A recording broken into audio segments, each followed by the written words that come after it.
Hello, I'm CJ Wellerman, and in this episode, we reveal why Israel must face trial for illegally harvesting human organs that are removed without consent from the bodies of Palestinians.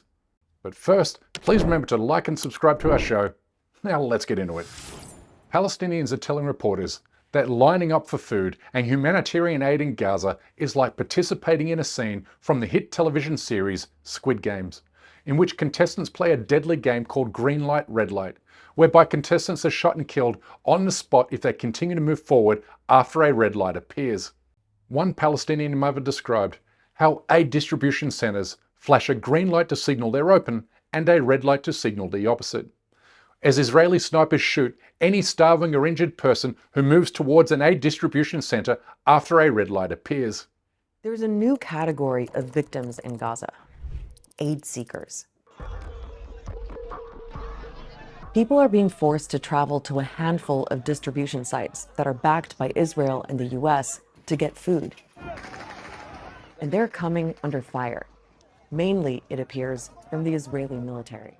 Comparisons between Gaza and the Squid Games don't start and end there, as new evidence emerges to suggest that Israel is continuing to sell organs that were removed from Palestinian detainees and resistance fighters. But if you think this is some crazy conspiracy that belongs only in the deepest corners of the internet, then it's only because the mainstream media totally ignored a recent report by the European Parliament, which identified Israel as one of the central countries in organ trafficking. And it comes at the same time that a major human rights organization says that Israel must face trial for doing exactly that. The Israeli army is being accused of organ theft in Palestine's Gaza.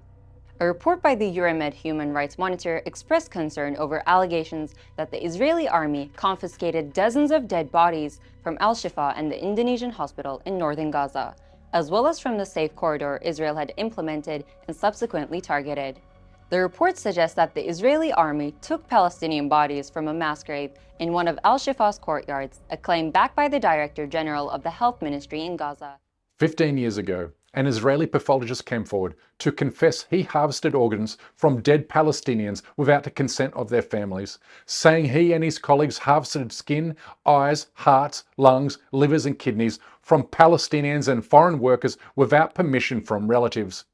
These allegations were confirmed to be true by the Israeli military in 2009, although it is also claimed it had ceased this illegal practice a decade earlier, a claim that was flatly rejected by the European Parliament and human rights groups. It's worth repeating that Israel confessed to stealing organs from Palestinians who were killed by Israeli forces during the first intifada of the late 1980s and the early 1990s, making Israel a criminal syndicate in the illicit organ trafficking trade. For the first time, Israel has admitted body parts from the dead were taken without permission from relatives. It happened in the 1990s at a forensic institute in Tel Aviv, and the body parts were said to be for transplants. Victims included Palestinians killed in conflict, as well as Israeli soldiers and civilians, and some foreign workers. In 2012, an Israeli man was arrested and jailed in the United States for selling human organs for profit, whereby he paid $10,000 for kidneys that were illegally procured from impoverished and desperate Palestinians, which he then sold for as much as $160,000 in the United States, as reported by CNN in 2012. The other prosecutor in this case, Bassam Kandilov, says the victims were lured in by newspaper ads like this one published 2 years ago. The ads were placed in Arabic-speaking newspapers, targeting people like those who live in this very village in the north of Israel. Unemployment here is extremely high. The education level is low. The perfect place to find people desperate to sell just about anything, including their kidneys. He's taking us to Kafr Manda. This is the village where a teenager was talked into, duped really, into giving a kidney to somebody in the Ukraine. Earlier this year, a human rights organization called for an independent international investigation committee into organ theft suspicions, saying it has documented the confiscation of dozens of dead bodies from 2 hospitals in the northern Gaza Strip. The group accused the Zionist army of digging up mass graves and stealing Palestinian bodies, with dozens of doctors and nurses corroborating these claims, saying they have seen evidence of organ theft, including missing cochleas and corneas, as well as other vital organs. اختطف الاحتلال 130 شهيد من ساحة المستشفى وأخذهم إلى جهات مجهولة. الاحتلال عاجلنا وفاجأنا ودخل مستشفى الشفاء وأخذ هذه الجثث الملقاة في ساحة الشفاء والموجودة في الثلاجة باللون الأزرق. You now see why Israel has a long history of holding onto the bodies of dead Palestinians. It's accused of holding onto the remains of 641 Palestinians killed in 2024 alone. Their surviving family members are now asking devastating questions, as in why are they keeping the bodies of our loved ones for up to 5 days before letting us bury them? What happened to their bodies during that time? Why are they performing an autopsy against our will? And why are the bodies returned at night, and why is it done only with a military escort? These questions lead only to one answer, that Israel never ratified the 4th Geneva Convention of 1949, which mandates respect for the dignity of the dead and prohibits the looting or mutilation of bodies.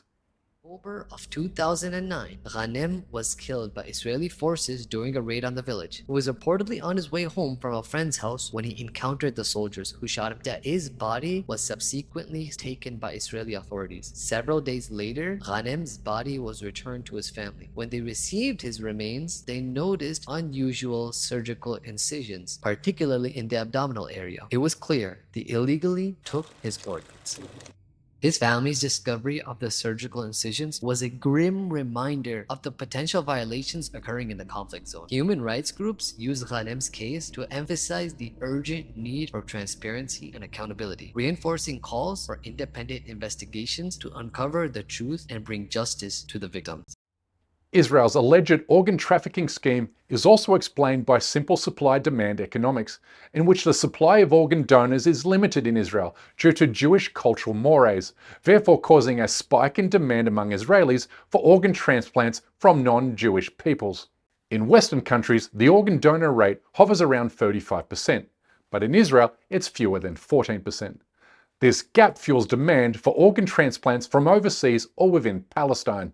This same supply-demand phenomena also explains why China industrialized organ harvesting by removing the organs from executed political prisoners, particularly Uyghur Muslims, as I've reported extensively for multiple news outlets over the years. Chinese government officials have admitted that 95% of the organs used for transplantation come from prisoners, due to the fact that no voluntary organ donor system exists in China.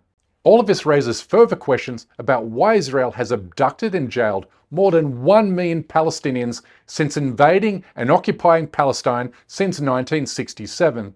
And it also raises questions about Israeli soldiers arbitrarily murdering Palestinians for sport. Rare to hear Israeli soldiers speak openly about their time in Gaza. But after 3 tours of duty, this reservist says his conscience won't let him stay silent. Every commander can choose for himself what he does, so it's kind of like Wild West. And so some commanders can really decide to do war crimes and do bad things and like don't have very consequences of that. Equally suspicious is Israel's refusal to sign the 2008 Istanbul Declaration, which aimed to combat organ trafficking, proclaiming that poor people are being exploited by wealthier people within their own countries or by transplant tourists from abroad.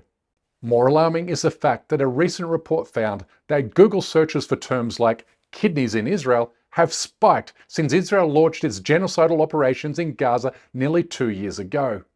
If this isn't a 5-alarm fire, then I'm not sure what is. And for this very reason, it's an absolute imperative Israel be fully investigated for harvesting organs from dead Palestinians and then trafficking them to buyers abroad. We are talking about a regime that has no shame, no regard for humanity, norms, or international law. We are talking about a regime that publicly debates the merit of raping and sodomizing Palestinian detainees. אנחנו לא יכולים להמשיך כרגיל. להכניס מקל לרקטום של בן אדם, זה לגיטימי? כן, אם הוא נוח'בה, הכל לגיטימי לעשות לו. הכל. הכל. זה מה שרציתי. הכל, האנשים האלה, אתה יודע מה עשו? אוקיי. נו, טוב. יש דברים שלא עושים. As you can see, Israel should not only be boycotted, it should also be investigated, attacked, and dismantled. There's just no other way to stop these crimes against humanity. But that's my time for today. Thanks for watching, and please remember to subscribe to this channel, and we kindly ask you please support our effort to expose and confront injustices in the Muslim world by becoming a member of this show at patreon.com/CJWirleman. We can't produce, sustain and grow this show without your help, and we offer exclusive benefits to those who do. But for now, good night, good morning, wherever you are, and stay blessed.